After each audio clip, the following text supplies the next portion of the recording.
블랙리스트 사건과 관련해서 김기춘 전 실장은 실형, 조윤선 전 장관은 무죄, 석방. TV가 엇갈렸습니다. 석방된 조윤선 전 장관 목소리 들어보시죠. 국민들께 막히지 마세요. 끝까지 재판에 성실하게 임하겠습니다. 저에 대한 노력을 풀어주셔서 감사하게 생각합니다. 소감이 항소할 것 같은데 2심 재판도 어떻게 준비하실 거예요? 네, 재판에 성실히 끝까지 임하겠습니다. 감사합니다.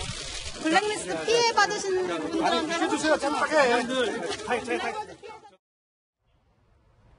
118일인가요? 수감됐던 기간이 상당히 초췌해지고 수척해진 조윤선 전 장관인데 김우식 교수님, 예. 김기춘 전 실장은 징역 3년 유죄. 예. 조윤선 전 장관은 블랙리스트와 관련돼서는 무죄. 그렇습니다. 어떻게 이렇게 엇갈렸어요? 그러니까 지금 재판부의 판단으로 보면 블랙리스트와 관련된 주도적으로 작성을 지시하고 개입하고 주도적으로 그걸 이끌어갔던 사람의 라인에서는 조윤선 장관은 배제된 걸로 돼 있습니다. 그러니까 우리가 사법부 판단이 일단 1심이긴 하지만 믿는다면 블랙리스트를 만들려고 지시하고 이거 활용해서 직접적으로 개입해서 실제 적용했던 그 기초적인 행동 라인, 행동파에는 조윤선 장관은 없었던 걸로 보는 거죠. 일단 국민들의 일단 대부분의 인식과는 좀 동떨어지긴 합니다만 사법부의 판단이 일단 그렇게 존중해야 될 것 같고요. 다만 그런 면에서 블랙리스트는 김기춘 실장이 주도했기 때문에 3년에 아주 높은 시형이 나왔고 조윤선 장관은 집행유예 나왔습니다만 집행유예는 뭐냐면 블랙리스트 관련해서는 무죄지만 위증죄와 관련돼서는 집행유예를 지금 판단한 거예요. 왜냐하면 위증죄는 벌금형이었기 때문에 집행유예밖에 나올 수 없는 것이고요. 근데 그 위증죄도 재판부의 판단은 그렇다는 것이죠. 우리가 국민들이 굉장히 관심 갖게 봤던 국정조사 청문회에서 나와서의 위증이 아니라 과거 몇 년 전에 국정감사기관에 문체부 장관으로서 나와서 했던 이야기에 대한 위증죄로 처벌을 받은 겁니다. 그러니까 그러면서 본다면 저 사법부의 판단만 그대로 믿는다면 조윤선 장관의 혐의에 대해서는 거의 사실상 무죄의 판단이라고 봐야 됩니다. 그러나 그 부분에 대해서 이제 국민들이 어떻게 판단할지 두고 봐야 될 것 같습니다. 재판부가 조윤선 전 장관에게 무죄를 선고했습니다. 재판부의 입장 한번 살펴보시죠. 조 전 장관은 정무수석으로서 신동철 정무비서관 등이 관여하는 것을 지시하거나 승인하는 등의 행위를 했다고 인정하기 어렵다. 블랙리스트 관련돼서 무죄, 국회 위증 혐의만 일부 인정이 돼서 징역 1년에 집행유예 2년을 선고받았습니다.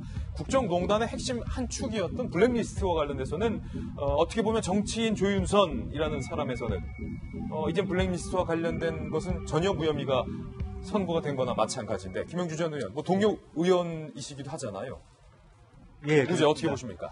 실질적으로 보면 이제 정관주, 말하자면 신동철 이런 어떤 차관과 비서관이 실제로 어떤 그 발언한 것 중에는 조윤선 장관에게 이것을 보고했더라면 블랙리스트는 없을 수도 있었겠다. 이런 것들이 굉장히 재판부에 큰 영향을 미친 것으로 알고 있고, 다른 한편으로 보면 사실은 조 장관이나 또 정무수석 당시에도 보면 말하자면 실제로 밑에 있던 사람들이 장관이나 수석의 보고 없이 비서실장과 이런 일을 했다. 예. 노문수석이나 이렇게 보고 그런 것의 일관성을 재판부가 본 거 아닌가 싶고요. 실제적으로 본인이 그동안에 한결같이 나는 이 관여한 적이 없다라고 하는 것이 사실로 드러난 것이다. 이렇게 이번 재판의 결과로는 봐야 될 것 같습니다. 예. 다만 이제 실제로 다른 한편으로는 이 박근혜 정부에서 정무수석으로서 또 장관으로서 실질적인 행사를 못했다는 본인의 어떤 아쉬움 그런 부분도 있고요. 또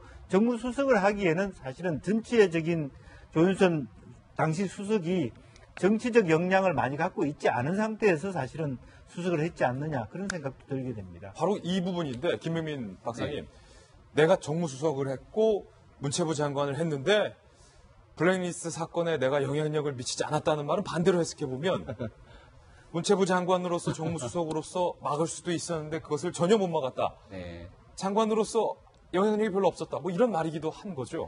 장관 얘기는 워낙 나중 얘기이기 때문에 실질적으로 돌아갔던 거는 2014년도 정무수석의 얘기로 좀 돌아갈 수밖에 없는데요.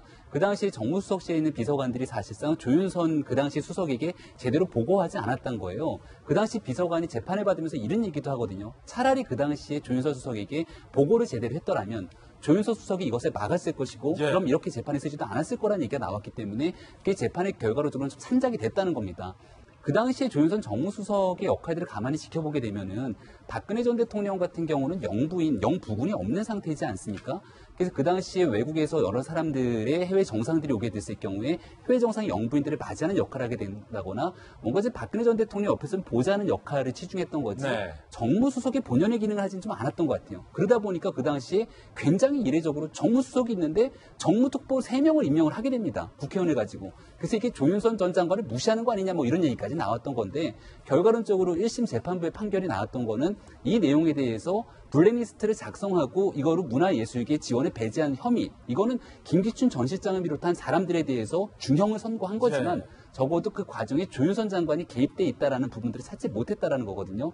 그럼에도 이제 국민적 분노들이 좀 나름대로 삭지 않는 이유 중에 하나는 조윤선 장관이 갖고 있는 상징적 이미지 때문에 그런 것 같아요.